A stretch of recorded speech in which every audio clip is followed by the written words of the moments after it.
Hello everyone, welcome to my channel.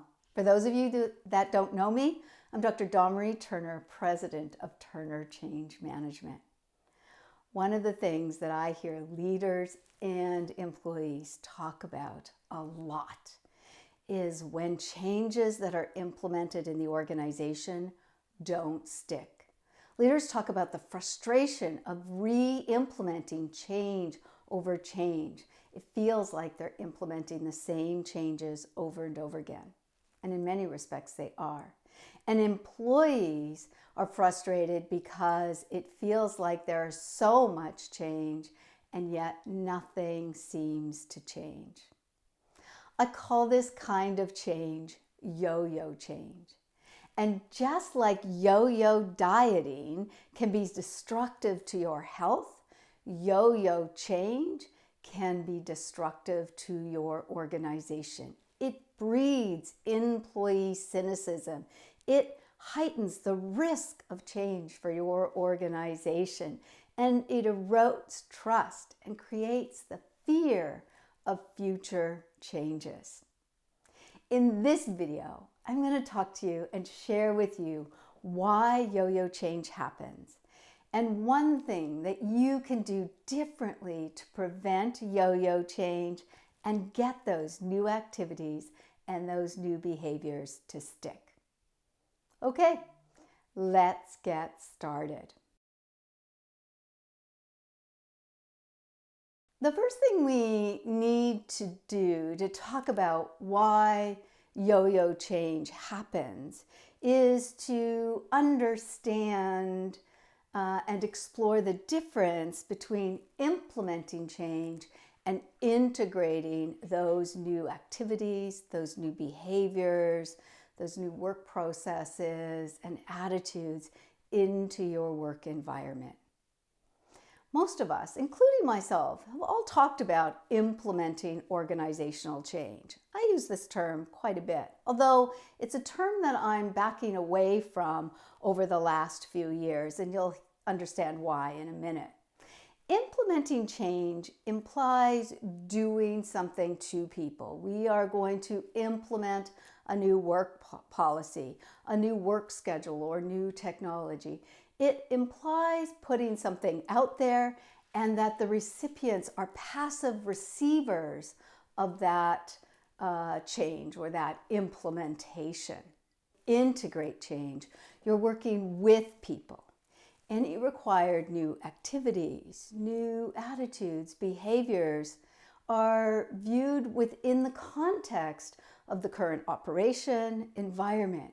You're considering what level of unlearning and new learning, their level of readiness to take on and create new habits to ensure those activities stick, to ensure that they don't slide back as you let go of the reins for whatever your change initiative is. This is important.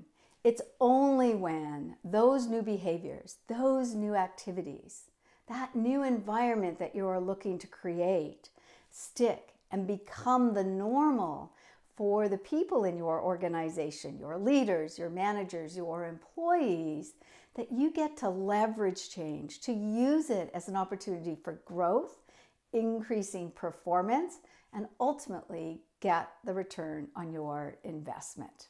It's not easy to do. In a 2013 survey of 2,200 executives, 54% of executives stated their changes and change initiatives didn't stick.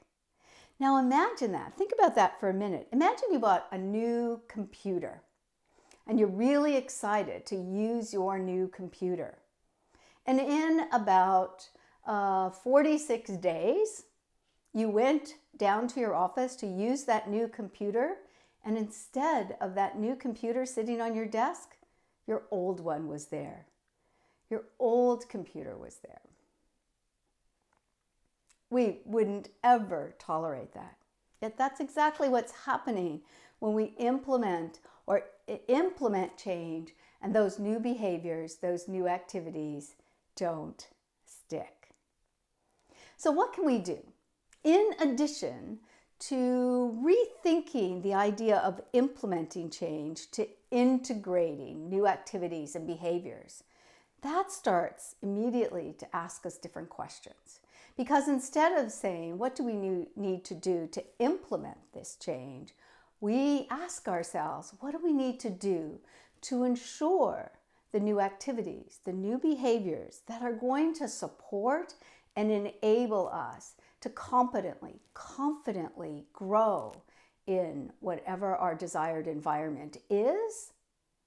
What's going to be needed to get those to be the normal, the way we do things around here, the habits that are embedded within the work and the way the work is done?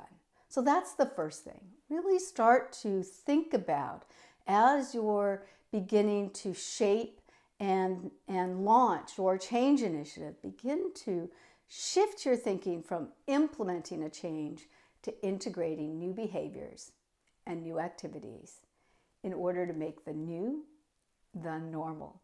Because that's what's going on in your current state. And the way we are wired, hardwired, our brain strives for consistency, for predictability.